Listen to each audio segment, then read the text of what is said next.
Hi అండి, నమస్తే అందరికీ. ఈరోజు నేను క్యాప్సికమ్ ఫ్రైడ్ రైస్ని ఎలా తయారు చేయాలో చూపించబోతున్నాను. చాలా టేస్టీగా ఉంటుంది, చాలా ఫాస్ట్గా కూడా చేసేసుకోవచ్చు. చాలా ఈజీ ప్రాసెస్లో ఏ విధంగా తయారు చేయాలో చూపించబోతున్నాను.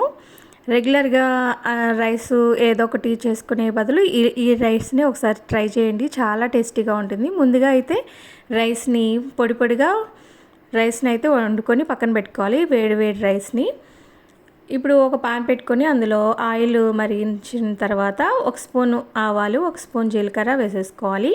కట్ చేసిన వెల్లుల్లిని కూడా అందులో వేసేసుకొని కొంచెం వేగిన తర్వాత పచ్చిమిర్చిని ఒక 4 పచ్చిమిరపకాయలని ఇందులో కట్ చేసుకొని వేసుకున్నాను. బాగా వేయించుకోవాలి. ఎవరు ఇష్టం బట్టి వాళ్ళు కారాన్ని అడ్జస్ట్ చేసుకొని పచ్చిమిర్చిని వేసుకోవచ్చు.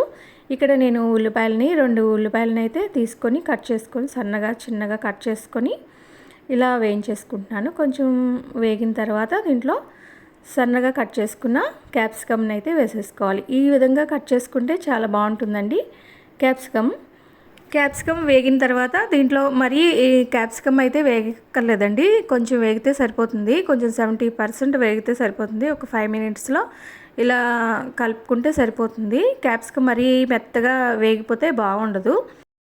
కుక్ చేసిన రైస్ని ఇందులో వేసేసుకోవాలి.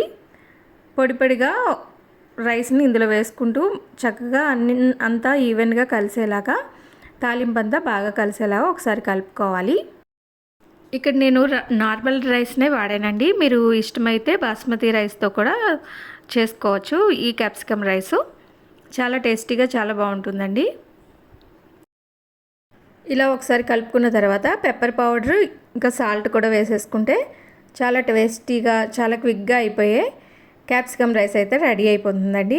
ఇది లంచ్ బాక్స్లోకి కూడా తొందరగా అయిపోవాలన్నా కూడా ఈ రెసిపీ చేసేసుకోవచ్చు. ఈ సీజన్లో వేడివేడిగా తినాలన్నా కూడా ఈ క్యాప్సికమ్ రైస్ చాలా టేస్టీగా చాలా బాగుంటుందండి. మీరు కూడా ఒకసారి ట్రై చేసి చూడండి, మీకు ఎలా వచ్చిందో కూడా కమెంట్ చేయండి. ఇలా ఒకసారి కలుపుకున్న తర్వాత కొత్తిమీర చల్లేసుకున్నామంటే వేడివేడిగా ఉండే క్యాప్సికమ్ రైస్ అయితే తయారైపోయిందండి. ఇదేనండి ఈరోజు వీడియో నచ్చితే లైక్ చేయండి, షేర్ చేయండి. మరిన్ని వీడియోస్ కోసం నా ఛానల్ని సబ్స్క్రైబ్ చేసుకోవడం మాత్రం మర్చిపోవద్దు. థ్యాంక్ యూ అండి. Thank you for watching.